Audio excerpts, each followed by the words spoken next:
تو یہ سورہ فاتحہ بھی پڑھتے ہیں تو اس کی سلیکٹو آیات پڑھتے ہیں، یہ جالب کا کلام بھی پڑھتے ہیں تو اس کے سلیکٹو مصرے پڑھتے ہیں، یہ جب فسطائیت کی بات بھی کرتے ہیں تو جو ان کے ذہن کے مطابق فسطائیت ہے اس کی بات کرتے ہیں۔ میں نے سمجھا کہ جب یہ کہہ رہے ہیں کہ صبح بے نور کو اور ایسے دستور کو، مجھے یہ گمان آیا کہ غالباً مینار پاکستان کے سائے کے تلے اس ریفرینڈم کے جلسے کے اندر خان صاحب نے یہ فرمایا ہوگا اس وقت کے حکمران کو کہ ایسے دستور کو صبح بے نور کو میں نہیں مانتا، میں نہیں جانتا۔ وہ بھی نہیں نکلا کیونکہ یہ پولنگ ایجنٹ تھے، یہ صف اول کے سپاہی تھے، اس فسطائیت کو تو قبول کیا۔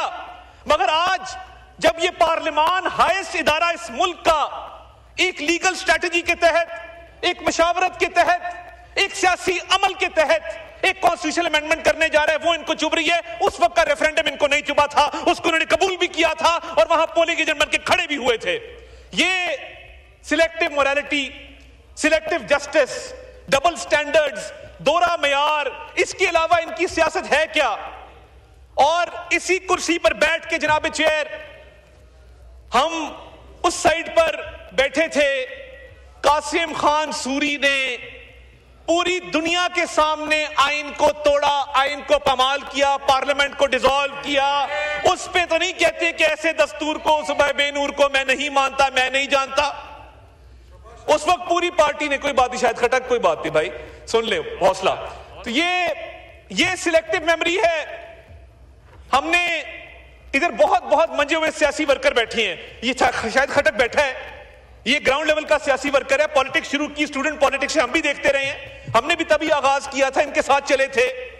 ادھر بڑے بڑے پرانے لوگ بیٹھے ہیں، ایسے لوگ بیٹھے ہیں جن کے بزرگوں کے ساتھ ہمارے بزرگوں کا تعلق تھا، ایسے لوگ بیٹھے ہیں کہ جن کے ساتھ ہماری جماعت کا تعلق تھا، ہماری جماعت میں رہے، ہماری جماعت سے منسلک رہے۔ مگر یہ نفرت کے بیج بونے والا کون شخص تھا جس کو اپنی ذات کی تقلید قومی مفاد سے زیادہ پیاری تھی؟ وہ کون شخص تھا جس نے اس ملک کے اندر نفرت کے بیج بوئے؟ کیا وہ آج معافی مانگے گا کہ مینار پاکستان کے نیچے کھڑے ہو کے پولنگ ایجنٹ بنا؟ کیا وہ آج معافی مانگے گا کہ دستور کو توڑا گیا، اسی ایوان میں بیٹھ کے، اسی کرسی پر بیٹھ کے توڑا گیا؟ ہم نے مانگی ہے، کئی بار مانگ چکے ہیں، آپ بھی مانگ لیں۔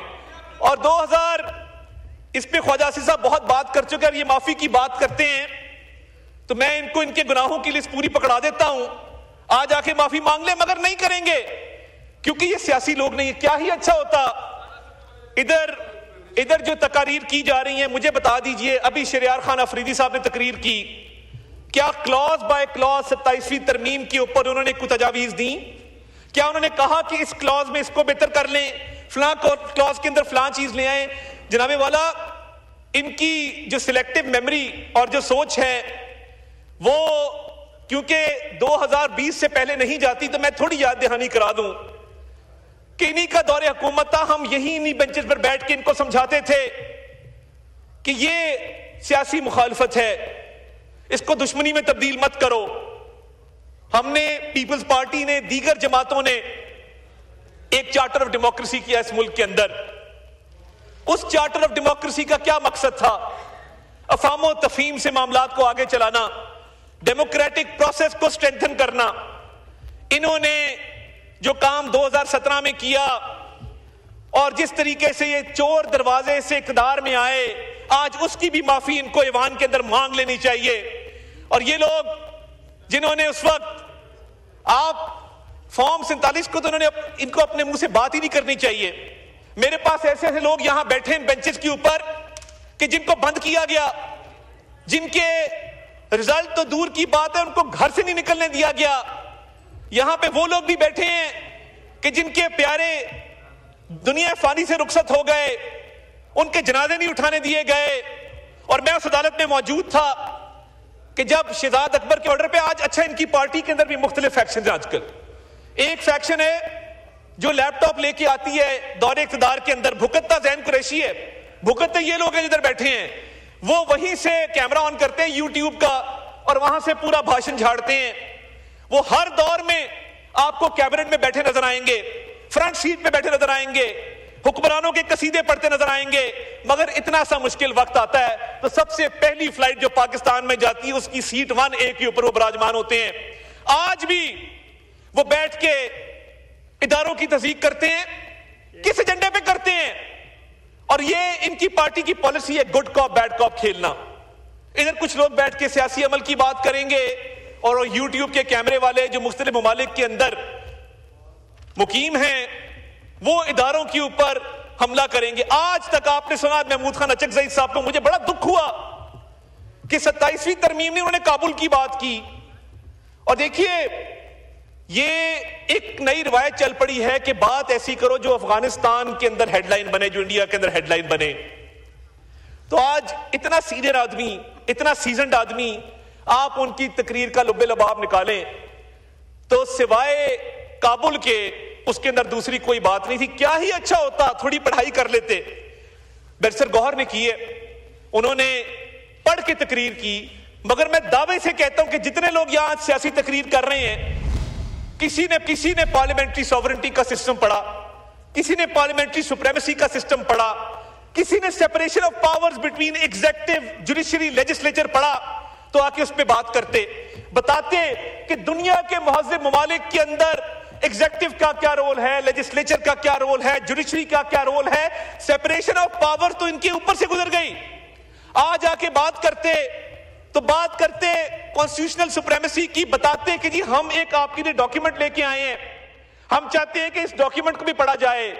مگر کیونکہ ویڈیو بنا کر صبح بے نور لکھنا آسان ہے تو یہ آسان رستہ چنا گیا. کیا پارلیمانی پارٹی کی جوائنٹ اپوزیشن نے میٹنگ بلائی؟ کیا کہا کہ ہم بیٹھتے ہیں اور ایک ایک شق پہ بات کرتے ہیں؟ وہ نہیں کریں گے. جس چیز پہ زیادہ لائکس آئیں گے، ویوز آئیں گے، جو بڑا تماشا کھڑا کرے گا، وہ بات یہاں پہ کریں گے ایوان کے اندر.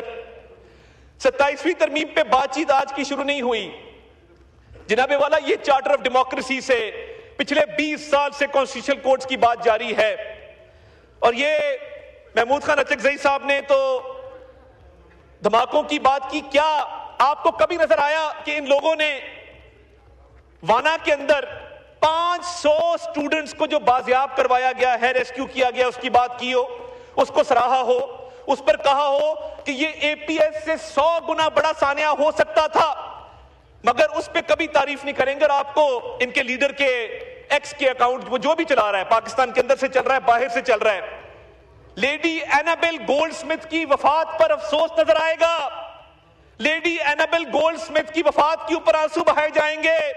مگر میجر عدنان جس نے اپنی جان نچھاور کر دی اپنے ساتھی کو بچاتے ہوئے، اس پہ یہ 2 لفظ نہیں کہیں گے. غزہ کے شہیدوں پہ یہ 2 لفظ نہیں کہیں گے. مگر لیڈی اینابل کے اوپر تقریر ضرور کریں گے. لیڈی اینابل کی وفات کو انہوں نے اس طرح سوگ منایا جس طرح کوئی قومی سوگ ہوتا ہے.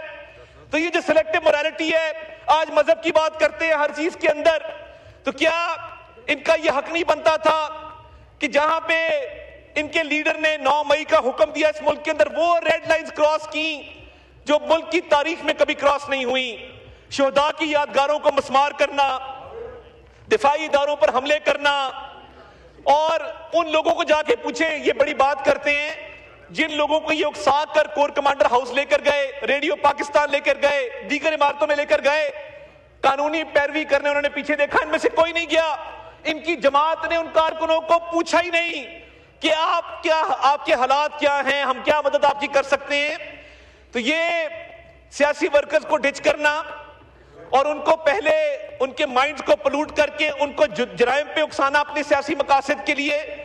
آج بھی کانسٹیٹیوشن کے حوالے سے آپ پوچھیں گے، کیونکہ بل نہیں پڑا، ادھر اس کو ایک شک اگر یہ بتا دیں اس میں کوئی تجویز آئی ہو، کوئی انہوں نے کمیٹی کے اندر آ کے تجاویز دی ہو، یہ پروسیس کا حصہ نہیں بنیں گے.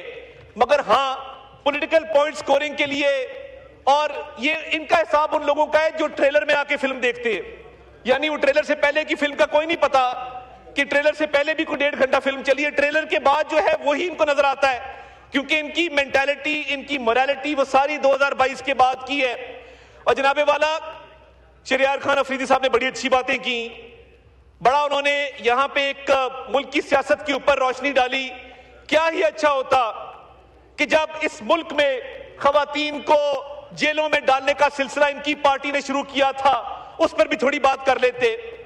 ان کی اس فسطائیت کی رجیم سے پہلے اس ملک کے اندر یہ رواج نہیں تھا